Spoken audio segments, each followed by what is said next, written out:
My name is Caroline Whitman, and for the longest time I believed I was living in a fairy tale.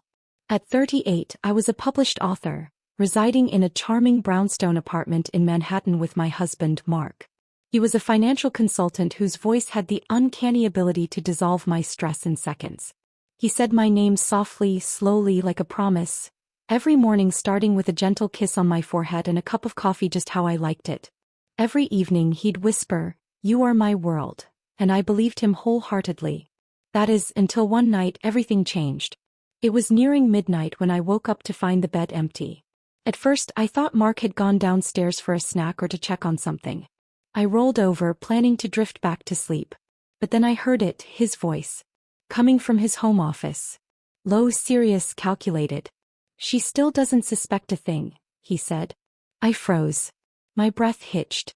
The air felt thick, my heart pounding like a drum in my chest. I sat up, straining to listen. "Everything's going according to plan." "Almost finished," he continued. I quietly crept down the hallway, pressing myself against the wall near his office door. A faint line of light seeped through the crack. I could barely catch the rest, but I didn't need to. I had heard enough. Steeling myself, I returned to bed and pretended to sleep when Mark slipped in beside me minutes later, calm as ever, pulling the blanket over us as if nothing had happened. That night I lay awake, staring at the ceiling, my mind racing. Whatever he was planning, I knew one thing for sure. My husband was hiding something, and I was the target. The next morning I moved through the kitchen like a ghost. Mark was still asleep, his breathing slow and steady. I hesitated before reaching for my phone. Until then I'd trusted him with everything. Our bills, savings, investments. But trust, I was learning, could be the first step toward losing everything. I opened the banking app. My breath caught as transaction after transaction flashed before me. $500 here, $1,000 there, $750, $2,000. Dozens of withdrawals over the past 3 months. Nothing seemed enormous alone, but together they painted a damning picture. I gripped the counter, trying to steady myself. Then I heard his voice behind me. "Checking the account this early?" His tone was casual, but I caught a flicker of surprise in his eyes as he leaned against the doorway, rubbing the back of his neck. "Just curious," I said, feigning nonchalance. "Some of these charges look unfamiliar." He walked over, poured himself a cup of coffee and offered a practiced smile. "Oh, those are just some small investments I forgot to mention," he said with a shrug. I nodded slowly, pretending to accept his explanation, but inside, something sharper than anger was awakening. I watched him now, not with love but with cold clarity. Every casual shrug, every quick deflection cracked the image I had once believed in. That night I noticed more. He was glued to his phone, always turning it face down, stepping out for calls. When I asked about his work, he'd smile and say, "Just business. Nothing for you to worry about." But I was worried, deeply. And that worry was turning into resolve. I couldn't wait around to see what he was planning. I needed answers, and fast. 2 days later I got my chance. It was a quiet evening. Mark had just finished dinner and announced he was going to take a shower. Normally he carried his phone everywhere, but tonight he left it on the dining table. My heart hammered as I stared at it.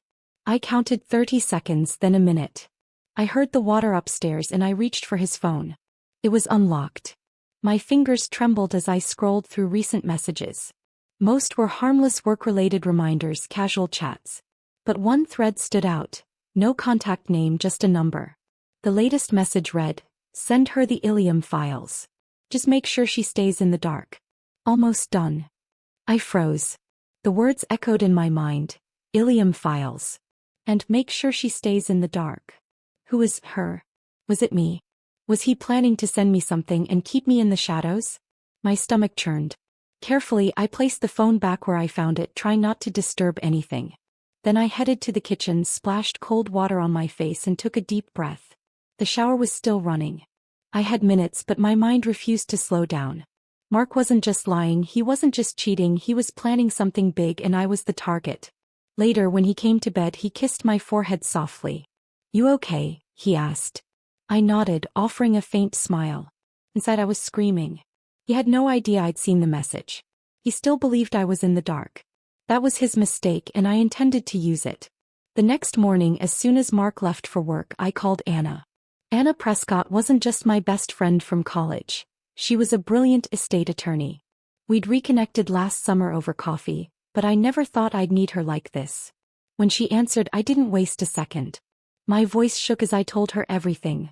Mark's late-night secrets, the suspicious transactions, the Ilium files.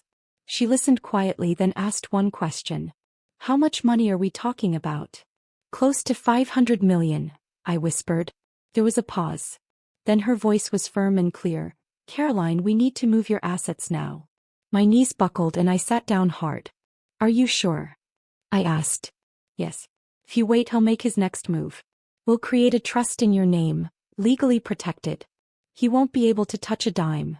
I swallowed hard. Everything I had worked for, the apartment, my royalties, my savings, was on the line. I'm in, I said. Over the next 72 hours, Anna and her team sprang into action. They transferred the apartment into a trust, locked down the investments, and moved every asset under legal protection. When Mark returned home on the third day, I had done what I never thought I'd need to do, to defend myself from the man I once trusted with my life. He entered carrying takeout, flashing his usual charming smile. Thought we'd have a quiet night, he said. I nodded and took the bag, my heart steady but my mind alert. He had no idea everything had already changed. The papers were signed, the money secured, the defenses built. He could try whatever he wanted, but he'd never get near my assets again. And I wasn't warning him. Let him think I was still asleep. Because now I was ready for whatever came next. 4 days later, Mark made his move. It was a Friday evening. He arrived earlier than usual, dressed in one of his tailored suits, looking calm, almost smug, as he set down his briefcase and sat across from me at the dining table. We need to talk, he said, sliding a folder toward me. I slowly opened it, revealing the contents inside. Divorce papers. I think it's for the best, he continued, his voice rehearsed. We've grown apart. I don't want things to become more painful. I met his gaze, keeping my expression unreadable. Really? I asked. He hesitated, just enough for me to catch a flicker of uncertainty behind his eyes. Then he nodded. Yes, it's better this way. I took a slow breath, then slid the folder back toward him.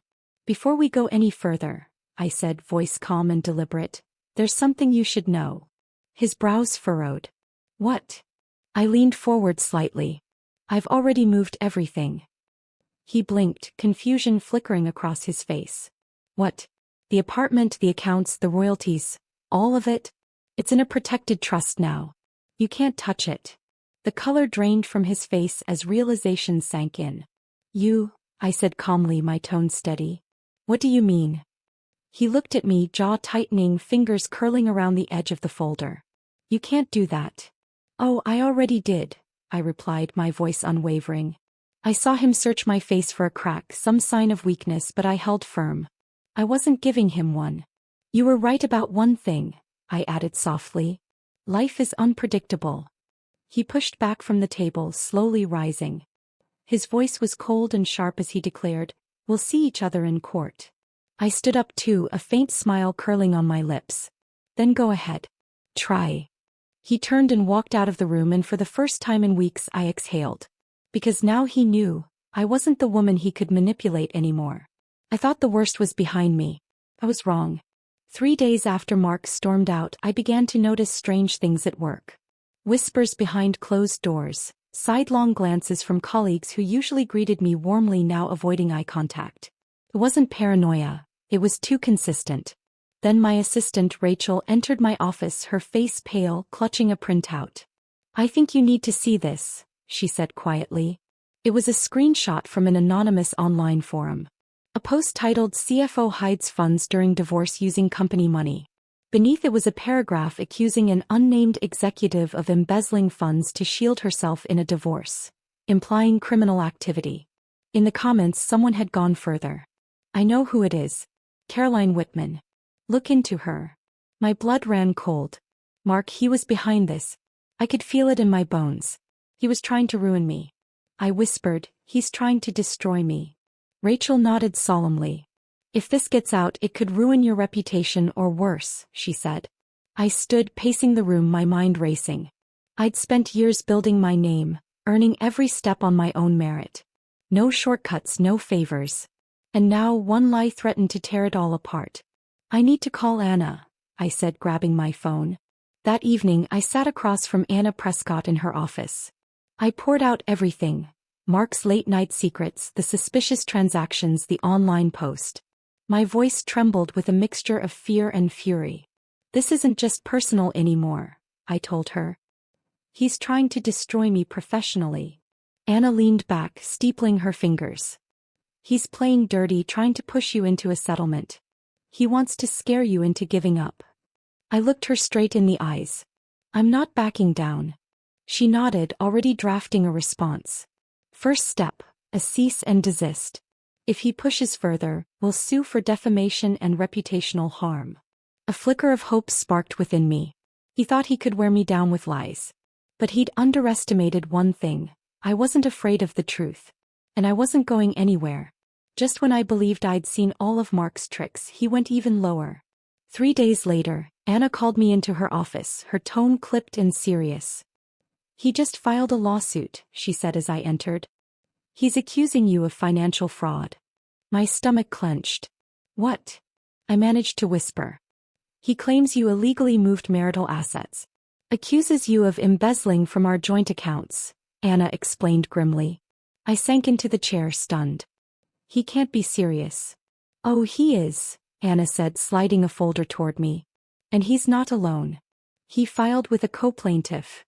I opened the folder and my heart dropped. The name hit me like a punch. Ilya Mero. That was the name from that text message I'd seen on Mark's phone. The one I'd read in secret. Who is he? I asked, voice trembling.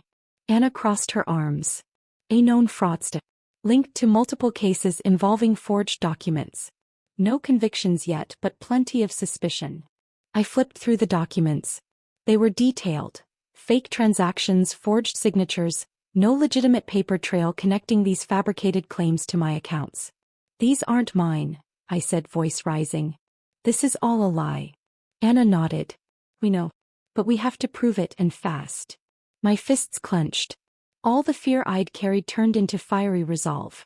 He was trying to bury me in lies again. Anna's eyes sharpened. Let's make sure those lies collapse on him.